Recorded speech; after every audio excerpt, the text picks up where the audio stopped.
If you suffer from social anxiety, you will fear certain situations. This can vary from person to person. Some fear speaking in front of groups of people. Some fear meeting new people, while others fear going to parties or other types of social events.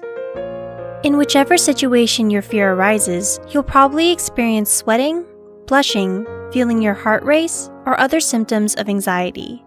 One of the primary symptoms you'll feel is thinking others will judge you or find you lacking in some way.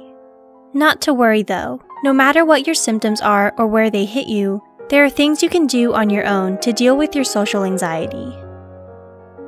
Number 1. Deep muscle relaxation. Learning to physically relax is one of the best ways to combat anxiety.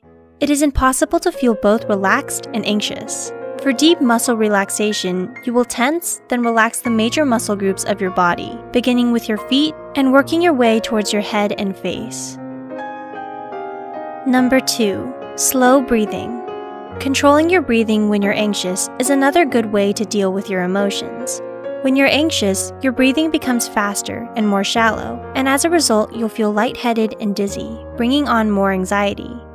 Learning to breathe slower and more regularly through your nose will help you calm down. This technique won't get rid of your anxiety, but it will help you better handle the situation you're experiencing. Number 3. Visualization. The key to visualization is to remember a place where you felt safe and comfortable.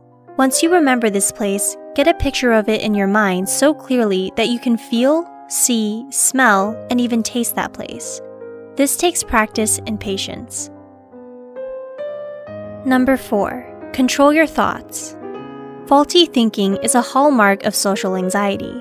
Believing that others are judging you and finding you faulty in some way is a majorly detrimental way of thinking that occurs, so it is important to evaluate whether those thoughts are true. Ask yourself for proof.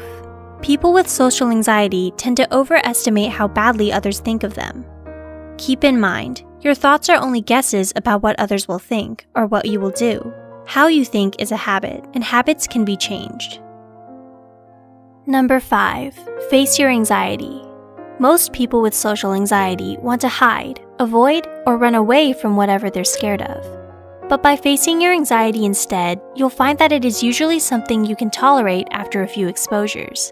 However, you may want to try this on a situation that brings a relatively low level of anxiety first.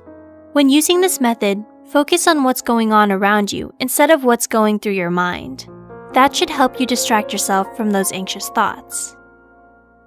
Have you found any of the described methods helpful? Do you use other strategies to cope with your social anxiety? Feel free to share in the comments below.